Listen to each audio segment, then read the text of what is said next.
Chapter 5. Fatty Coon Goes Fishing. One day Fatty Coon was strolling along the brook which flowed not far from his home. He stopped now and then, to crouch close to the water's edge, in the hope of catching a fish. And one time, when he lay quite still among the rocks, at the side of a deep pool, with his eyes searching the clear water, Fatty Coon suddenly saw something bright, all yellow and red, that lighted on the water right before him. It was a bug, or a huge fly. And Fatty was very fond of bugs, to eat, you know. So he lost no time. The bright thing had scarcely settled on the water when Fatty reached out and seized it. He put it into his mouth, when the strangest thing happened.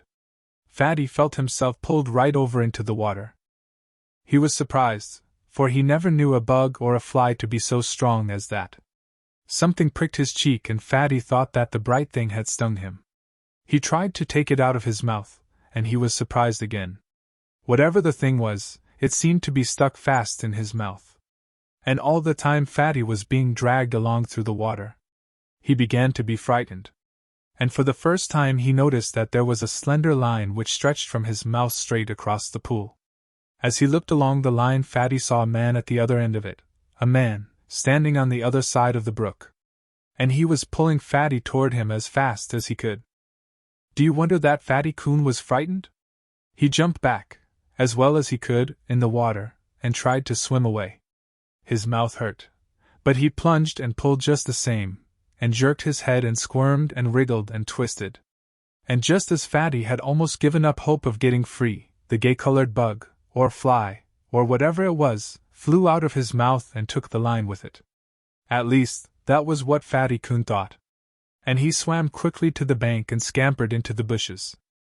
Now, this was what really happened. Farmer Green had come up the brook to catch trout. On the end of his fish line he had tied a make-believe fly, with a hook hidden under its red and yellow wings. He had stolen along the brook very quietly, so that he wouldn't frighten the fish. And he had made so little noise that Fatty Coon never heard him at all.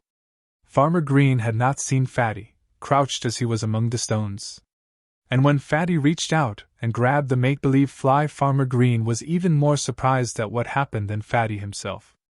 If the fish hook hadn't worked loose from Fatty's mouth, Farmer Green would have caught the queerest fish anybody ever caught almost. Something seemed to amuse Farmer Green, as he watched Fatty dive into the bushes, and he laughed loud and long. But Fatty Coon didn't laugh at all. His mouth was too sore, and he was too frightened. But he was very, very glad that the strange bug had flown away.